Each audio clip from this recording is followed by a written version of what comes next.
시장의 잔주름까지 들여다보는 시간입니다. 시장 클로즈업.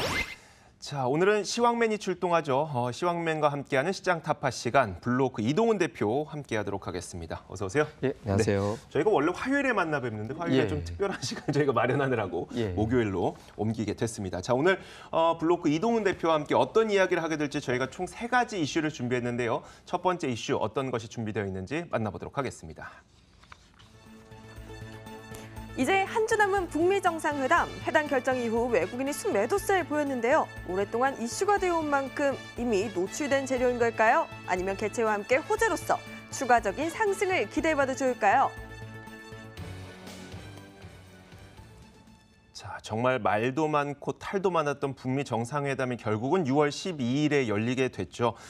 이 북미 정상회담을 두고 많은 분들의 의견이 좀 엇갈리고 있는 것 같아요. 이미 기대감이 다 반영된 거라고 말씀하시는 분들도 있고 이건 한 번도 가보지 않은 길이기 때문에 그 이후에 더 세부적인 사안이 나오게 됐을 때 더 갈 것이다. 라는 이야기를 하시는 분들도 있고요. 이동훈 대표는 어떻게 생각하세요? 이게 이제 시황하고 종목하고 분리해서 좀 봐야 되는데 네네. 우선 종목들은 대부분 좀 반영된 게 맞다라고도 볼 수 있습니다. 그래서 뭐 일부 테마주들, 뭐 건설주라든가 뭐 레미콘, 시멘트 이런 종목들은 상당히 강하게 올라갔기 때문에 이미 이제 선반영했다라는 측면도 좀 어느 정도 있거든요. 근데 네네. 다만 우리 증시 자체 이 부분이 반영됐다라고 보기에는 좀 어렵습니다. 그러니까 실제로 보면 이 북미 간의 정상회담 날짜가 확정된 게 3월 초였거든요. 네네. 근데 그 날짜 이후에 외국인들의 매매 동향을 보면 순매도였습니다. 그러니까 매수하지 않고 오히려 이제 매도로 갔기 때문에 이게 굉장히 중요한 이벤트고 뭐 보통 우리가 코리아 디스카운트 있다라고 얘기하는데 네. 그럼에도 불구하고 외국인들이 매수를 안 했거든요.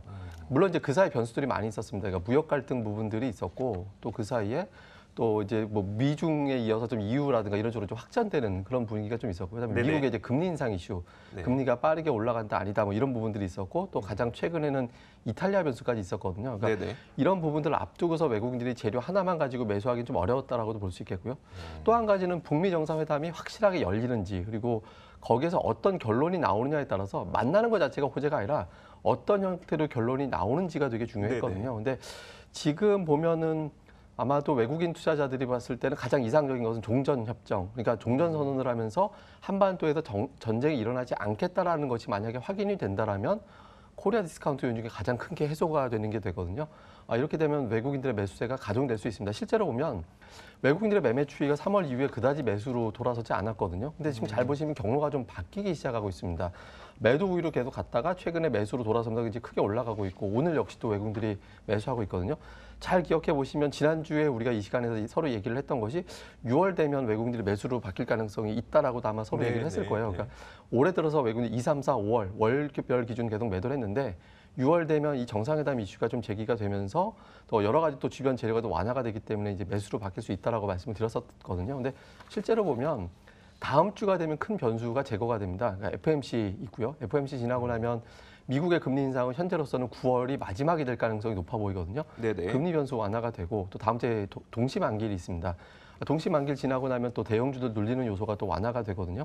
그러니까 외국인들이 매수할 수 있는 동기가 또 부여가 됩니다. 이런 가운데 북미 정상회담까지 결론이 지어진다면 외국인 투자자들이 상당히 좀 강하게 매수할 수 있기 때문에 시황상으로는 그동안의 개별 종목들 네네. 중심으로 갔다면 이제부터는 이제 시장 자체가 올라가는 대형주들이 또 치고 나갈 수 있는 뭐 그런 환경이 만들어진다 이렇게 봐야겠습니다. 종목별로는 개인들이 대북 관련주에 선 반영을 했다면 시장 상황으로 봤을 때, 시황으로 봤을 때는 외국인들이 이제 6월부터 무엇인가를 사지 않을까라고 말씀을 하시는 건데 그러면 외국인들은 그때부터 어떤 산업을 중심으로 매수에 들어갈 것으로 보이세요? 그러니까 코리아 디스카운트라는 것이 완화됐을 때 어떤 산업부터 외국인들이 살 것인가?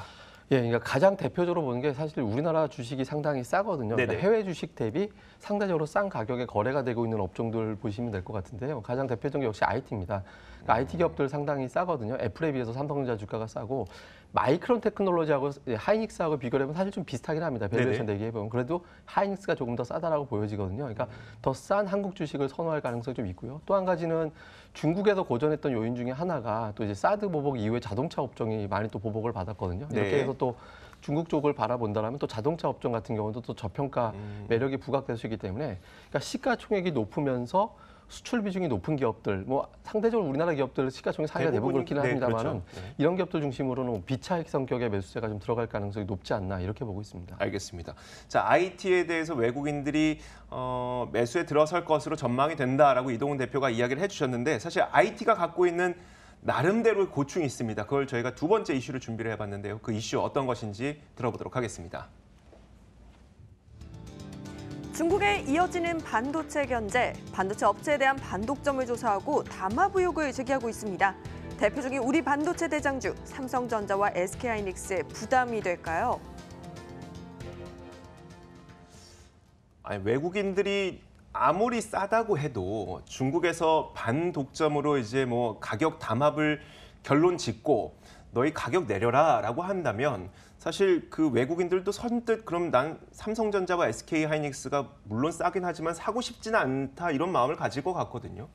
근데 사실 공교롭게도 이게 이제 우리나라뿐만 아니라 그러니까 최근에 이제 중국에서 이런 움직임이 네네. 나오고 나서 미국의 마이크론 테크놀로지도 주가가 못 올라가고 있거든요. 네네. 지금 60달러 부근에도 계속 멈춰서 못 올라가고 있는 상태이기 때문에 이게 어느 정도 심리에 영향을 줬을 가능성은 충분히 네네. 있습니다. 그리고 또 과거에 독점 관련해 가지고 또 과징금을 낸다든가 이런 사례가 또 실제로 있었거든요. 근데 다만 이번 같은 경우는 조금 예외가 될 가능성도 있어 보입니다. 뭐 지금 과정을 보면 중국의 반독점국에서 한미 반도체 업체를 이제 조사를 한다. 뭐 네네. 사무실로 들어닥쳤다 이런 표현까지 나오고 있거든요. 근데 실제로 보면 지금 공장 가동률이 100%에 가깝게 나오고 네네. 있거든요. 그러면 공장 가동을 100% 돌리고 있다라는 것은 공급이 그만큼 부족하다라는 것을 보여주고 있기 때문에 가격이 올라가는 게 단지 이제 담합을 해서 올라간다라고 보기는 어렵거든요. 그러니까 담합해서 올렸을 때는 공장이 놀고 있음에도 불구하고 그럼에도 불구하고 가격이 높다라면 이거는 짜고서 올리는 게 되지만 그렇지 않다라는 게 충분히 입증이 될 수 있거든요. 그러니까 네네. 아마도 시장 일부에서 보는 거는 이제 중국이 지금 현재 반도체 자금률이 20%대밖에 안 되거든요. 네. 향후에 이제 70%까지 높이려고 하는데 이제 기술 격차가 워낙 크기 때문에 이걸 못 따라잡고 있는 상황이다 보니까 이런 형태로 해서 이제 계속 시비를 그 사이 걸면서 이제 발목을 잡는 시도를 해 나갈 가능성이 좀 높지 않나 이렇게 보고 있습니다. 근데 논리적으로 본다면 공장 가동률 100%에다가 지금 현재 세 기업 말고는 중국 자체도 반도체를 조달하기 수 있는 방법이 그다지 많지가 않거든요. 네. 이렇게 놓고 본다면 실질적으로 이 이슈가 계속해서 발목을 잡기는 어렵고요. 그리고 계속 있어 왔던 일입니다. 그러니까 네. 반도체 가격에 대해서는 계속 논란이 있어 왔기 때문에 이번 같은 경우 새삼스럽게 이 요인 갖고 좀 발목 잡기는 어려워 보이고요. 그리고 대표님 근데 저희가 사드 때도 경험을 해봤지만 논리적으로 생각한다면 이건 말도 안 된다고 생각은 하면서도 그들이 항상 결론을 논리적으로 내놓지는 않다 보니까 그게 이제 차이가 좀 있는 게 네. 대체가 가능하는지 여부를 좀 봐야 되거든요. 근데 사드 같은 경우는 뭐 엔터도 마찬가지고 자동차도 마찬가지고 대체할 수 있는 다른 나라가 있거나 헐리우드 배우를 자체의 좋아하면 국가가 있죠. 되니까요. 예. 네. 근데 이제 지금 반도체 같은 경우는 대체하기가 좀 힘들거든요. 디램 같은 경우는 이제 낸드 같은 경우는 상대적으로 좀 어렵기 때문에 그런 형태로 본다라면 반도체에 대해서 전면적으로 만약에 이제 실질적으로 보복을 가할 경우는 이제 중국에서 제품 생산 자체가 차질이 빚을 수도 있거든요. 그래서 네네.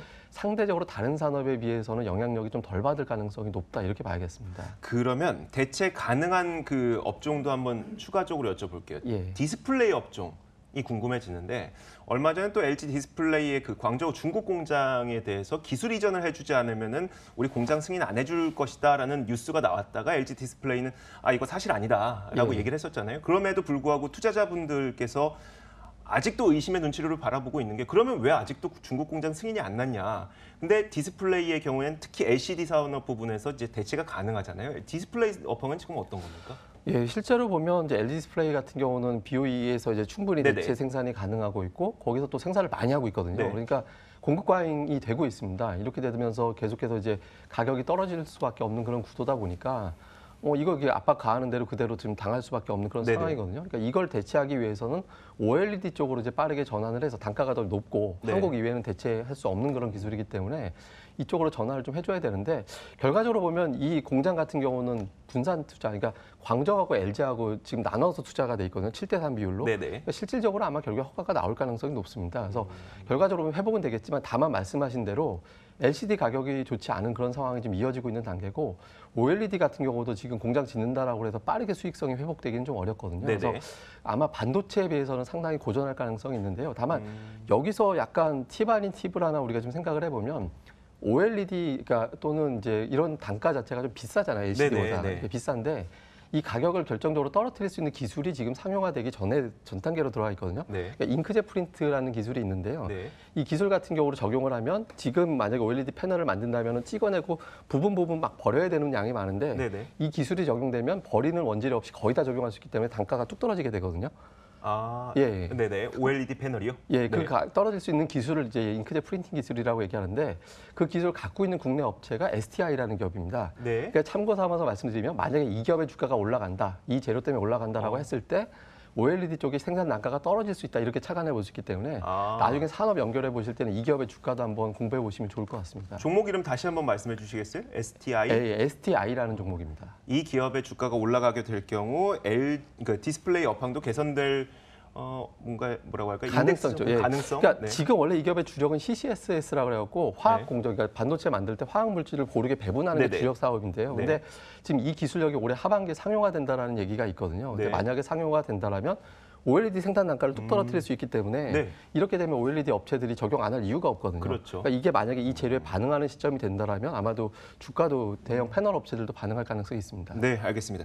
다시 한번 본론으로 돌아오게 돼서 그러면 그 삼성전자와 SK하이닉스도 이게 발목은 좀 잡는 영향은 있겠지만 이게 아주 악화일로를 거둘 가능성은 좀 낮다고 말씀을 하셨잖아요. 그럼 투자 전략 측면에서는 어떻습니까?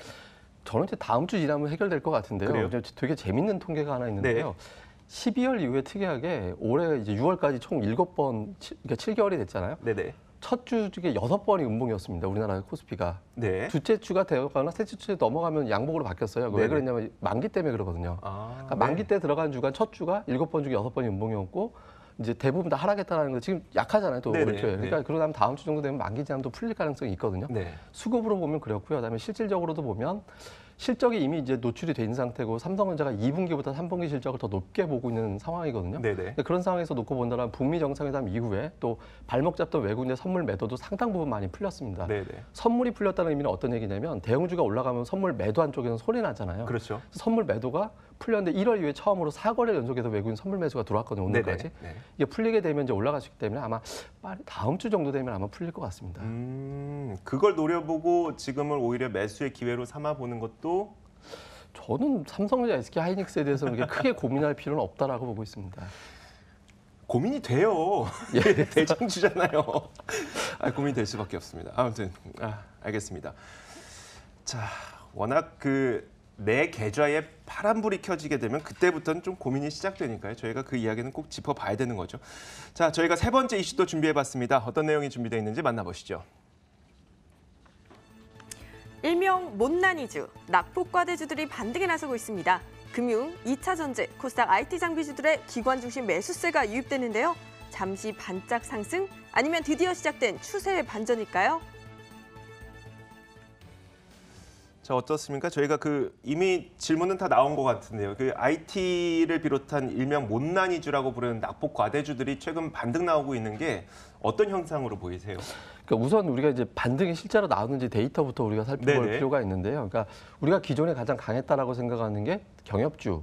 다음에 이제 1분기에는 이제 제약주였고 2분기에는 경협주였거든요. 근데 실제로 이제 6월 들어서 뭐 며칠 거래되지는 않았습니다만 업종 상승률을 한번 보실 필요가 있습니다. 네. 그러니까 운송 장비 보통 자동차 얘기하는 건데 3.8% 올랐고요. 오늘까지입니다. 오늘 오전까지.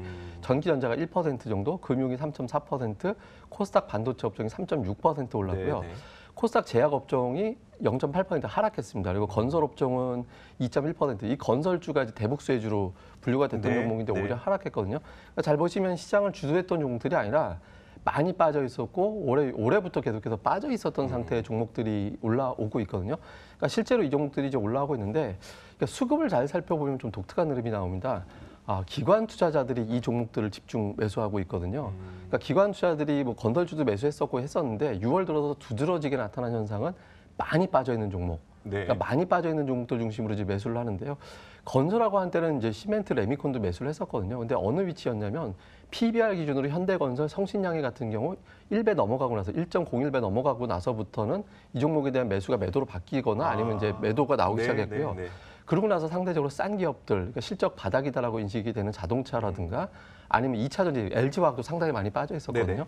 이런 종목의 기관들이 매수가 들어가면서 자산 가치라든가 실적 대비 비싸진 종목들에 대해서 매도를 하고 장기적으로 소외받았던 종목들의 매수가 들어가는데 이런 현상이 좀 이어질 가능성이 있는 것이 상대적으로 저평가 종목이 많이 들어가 네네. 있거든요. 자산 또는 실적 대비 또 저평가에도 실적이 나빠지는 단계라면 문제가 되는데 실적은 대체로 바닥을 쳤다라는 분석이 많이 나오고 있거든요. 그래서 이런 어떤 흐름을 본다면 다시 올라갈 가능성, 추가적으로 올라갈 가능성이 높다라고 봅니다. 그러니까 월요일 같은 경우가 2차 전지, 금융, 다음에 이제 자동차 이런 종목들이 강했었고 화요일 같은 경우는 반도체 장비가 강했었고 또 오늘 같은 경우는 다시 이제 금융이라든가 또 이제 2차 전지 이런 종목들이 강하게 올라가고 네네. 있거든요. 끊기지 않고 계속 연결이 되고 있습니다. 그래서 이런 흐름이 조금 더 이어지지 않을까 이렇게 봐야겠습니다. 그 가운데 그러면 투자자 입장에서는 어떤 업종을 저희가 첫 번째 질문에서는 IT와 자동차를 말씀해 주셨어요. 지금도 똑같습니까, 그냥?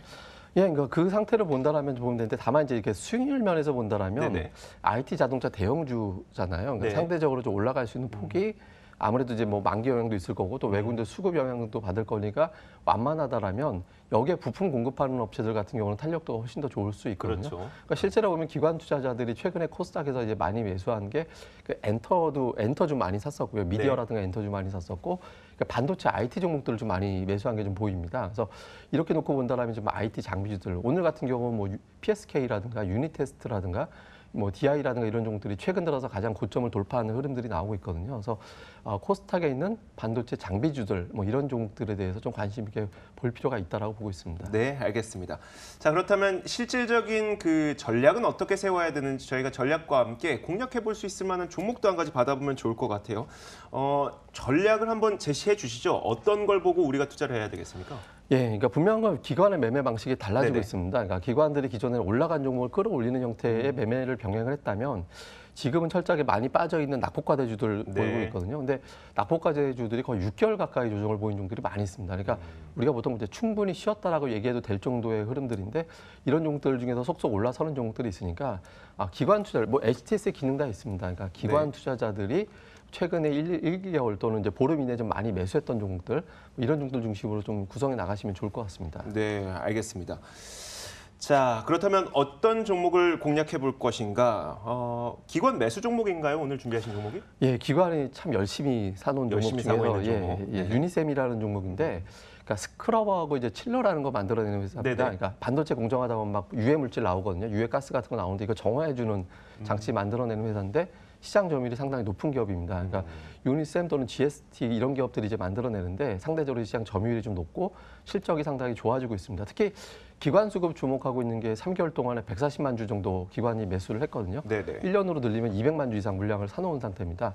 최근 들어서 주가 올라가고 있는데 추가적인 상승 분명히 가능하다 이렇게 분석이 되고 있어서 11,000원 부근에서 이제 시작을 해서 이제 11,000원에서 매수를 해보고 1,700원 정도 한 번 더 매수하고 1,300원에서 손절매 그리고 목표 주가를 1차적으로는 12,500원 선 정도까지 보면서 유니셈 조정시마다 좀 물량 확보해 나가는 그런 전략도 필요해 보입니다. 알겠습니다. 자, 저희가 공략해 볼 만한 종목으로 유니셈을 들어봤고요. 제가 지난번에 그 초반에 이동훈 대표님께서 제시해 주셨던 종목이 테스였어요. 테스에 대한 의견은 어떠신지 지금도 변함없는지 한번 이야기를 들어보고 싶어서요. 최근에 반등이 계속 나오고 있거든요. 예, 뭐 조정 잠깐 나왔다가 이제 올라가고 있는데 네네. 이 종목은 차트에서 61선 굉장히 저항으로 많이 받다가 돌파했다 살짝 깨졌었거든요. 네네. 근데 지금 재차 회복해 나가고 있습니다. 그래서 장기적인 하락에서 좀 돌아서고 있는 종목으로 볼 수 있기 때문에 뭐 계속해서 관심 있게 보셔도 좋겠습니다. 네, 알겠습니다. 테스도 계속 들고 가고 그리고 유니셈도 저희가 오늘 가격에서 매수가 가능하겠네요. 오늘 가격에서 매수하고 목표가는 12,500원까지 설정을 해봤습니다. 손절가도 1,300원 설정을 해주셨어요. 자, 오늘 시황맨의 시장 타파 여기까지 하도록 하겠습니다. 블루오크 이동훈 대표와 함께 이야기 나눠봤습니다. 오늘 말씀 고맙습니다.